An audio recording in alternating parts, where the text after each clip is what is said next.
when I first started doing Bike MS, or MS 150 as it was called then, I didn't really have a personal connection. I like to volunteer and I like to ride. It seemed like a good combination. So over the years, I would meet more and more people that had MS, and some of the nicest, most inspirational people that you could ever want to meet. Ed Chastain is another one of our volunteer champions, and I have enjoyed knowing Ed for a number of years. Robin Creamer would be another. So as I would go on my mission of fighting MS, I would meet more and more people with MS, and just being able to call them dear friends meant a lot. And then in 1995, I met Linda, who has MS. We got married in '96.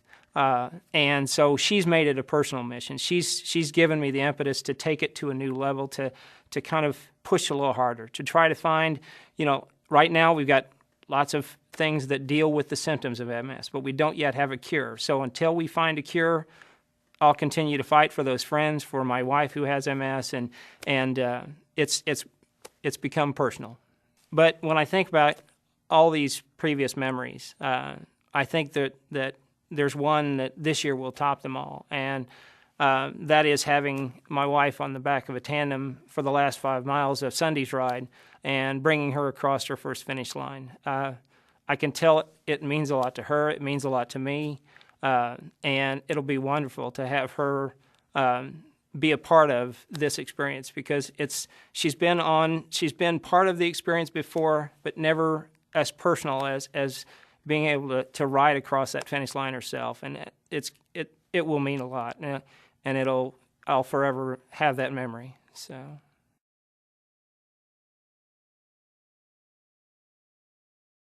I went to one of my professors and I said I'd really like to do some research in multiple sclerosis, and he said, "Oh, I have all these families that have MS in more than one person, and I think we ought to do some research on that."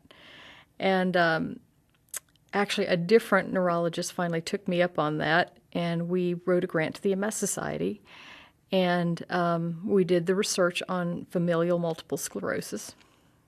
And I did a fellowship for 3 years doing the research on that subject. And then I came to Kansas City to be an MS specialist. I established the University of Kansas Medical Center MS clinic about 21 years ago when I first came to Kansas City, because I was convinced that it's really important to try to dedicate a clinic to multiple sclerosis. I think that when you are able to bring people together and see them all at the same time, it's very helpful to them to be able to figure out best ways of handling services. A favorite memory I have is going to Washington with the MS Society to do advocacy for trying to get more funding and try to get wheelchairs to be more available for those people that needed it. And I was able to talk with a lot of people who were also involved with MS on the political front and see if there were ways that we could help people with MS in political ways instead of just from a medical way. One of the most important things to me is for people to try to get as much benefit as they can from exercise and to be able to optimize their function. Each person with MS is very different, and we can't say that we have done our job if we only find one solution to a problem, because many times that solution may work with one person but not necessarily with another. And I think it's really important to remember that the individual is always at the center of what we're trying to do.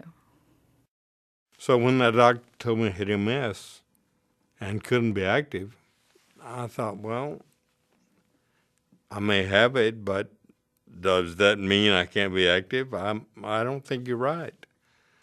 So I got on this bicycle in Orlando, Florida, one May, intending to ride to Seattle, down to L.A., to Disney World, to Disneyland. for two reasons. First reason was I wanted to see if that doctor was right when he said it couldn't be active. I didn't think he was, but I wanted to find out. I thought to myself, if I make it, MS will live on my terms. But I had another reason too.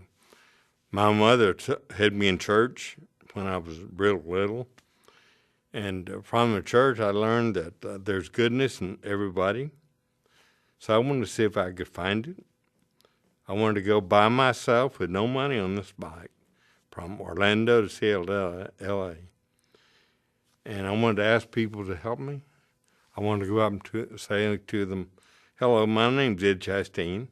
I'm riding across the country with no money.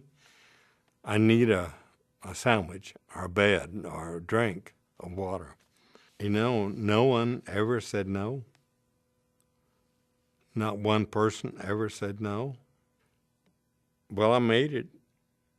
And nobody ever said no to me. Over 500 people I asked. So I know there's goodness in people because I found it. And so I go looking for it all the time now. But I ride to keep more than my body in shape.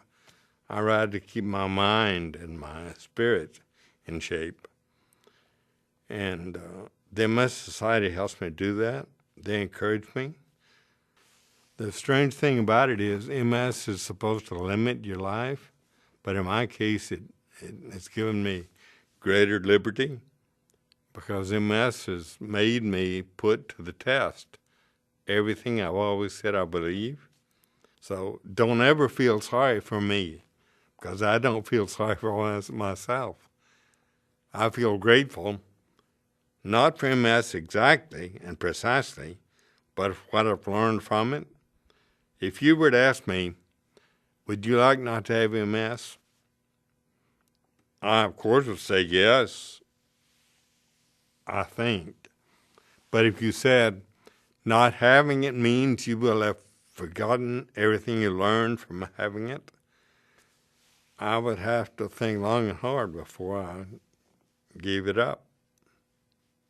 And I want to encourage other people to realize that having MS or any other illness doesn't necessarily limit your life. It can free you up to do things you couldn't have done otherwise. I never would have thought of riding across the country on this bike if I didn't have MS. But because I had to do it. And now I've got to do whatever I can to help whoever I can, whenever I can.